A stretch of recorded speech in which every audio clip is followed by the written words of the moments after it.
Over the next 20 years, there was 3 more major operations and many small ones. A right hemicolectomy, 30 strictureplasties, and 3 areas of my bowels removed. Basically, what that did is it restricted my nutrition intake. So in '97, they took me to Auckland under Professor Brian Parry in the intestinal failure service, and I was under his care for many years.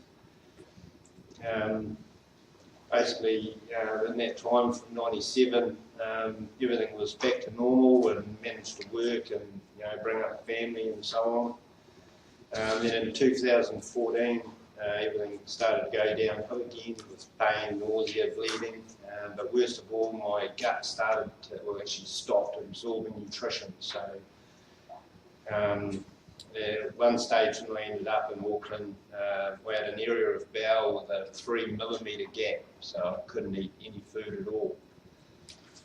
The decision was made then to insert what they call a Hickman line into my chest. And from then on, every night I had to hook up to a machine to replace the nutrition that I'd normally get from the food. So TPN, total patient nutrition they call it.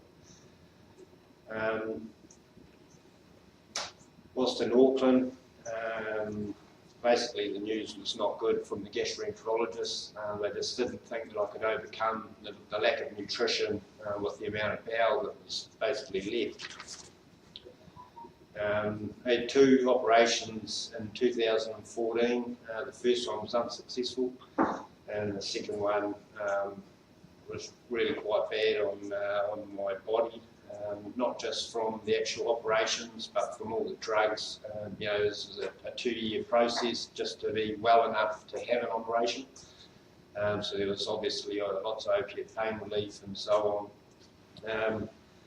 After the second operation, towards the end of the year in November, I developed a dependency on opiates. So they made the decision to take me away from the morphine opiate and put me onto methadone. So I left hospital on methadone, which was not part of the plan. Professor Parry was in retiring age, and he personally organised my medical transfer to the Christchurch Hospital under Professor Geary. This was a turning point. When I made it to Christchurch, my body shut down to the point where the doctors couldn't even insert a line in my vein, and my heart rate kept dropping to the point where I was basically put into a low-induced coma, and I was in intensive care for a week.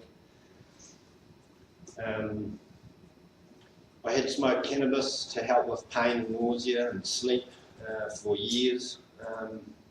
There was so much new information around on cannabis and uses for Crohn's. I asked Chris to help me out. I knew that he had a lot of knowledge and been researching it since kind of late 2010. One stipulation that I had for him was that I didn't want to be stoned anymore. I didn't want to smoke weed and be stoned because I've got 2 young kids, but also I've got to work. You can't. For me personally, I just needed help and not the stone. So I discussed cannabis use with Professor Geary. My pain team and the hospital dietitian all were in support, but felt that their hands were tied, and even if they could give me the prescription, as I hadn't worked for 3 years, there was no way I could afford it. Chris made me some whole plant capsules and balms for the aches. Upon receiving these and discharged from Auckland Hospital, I went home. I was 52 kilos. Within a month of starting on the capsules, I started to feel things were happening. Chris explained to me how whole plant cannabis helps the pathways for the brain to rejuvenate that body balance. I figured there was no point carrying on this way with all these other drugs in my system. My daily intake was methadone, morphine, codeine, cyclazine, gabapentin, infliximab, methotrexate, omeprazole, and a number of others. We did research and talked to doctors about stopping taking these. My GP actually suggested I not try and get off methadone because my body was under so much stress at the time. I made a plan and got stuck into it. What I went through for the next year was a real wake-up of what opiates can do to a body. At least 5 times in that year I was admitted in hospital and by myself. And if I go to hospital, I really need to be there because I don't like the place. Dehydration was a big problem from all the vomiting and what they call bone crawl, which is just a feeling I can't explain. It feels like your body's under attack. I also started to put on weight, have more energy, and my mind was becoming clearer. Chris had also developed more supplements specifically for my needs, whole plant capsules, whole plant oil, and more balms. For nausea and sleep, I would continue to smoke cannabis, as this is what was working for me in the past. We had started off with very small doses, and my body was under so much strain. Chris's plan was to start slow and work my way into it. As the body allowed, I pushed myself to reduce on the methadone, sometimes too far and ending up back in hospital. But while there, I got really good support from the medical staff around me.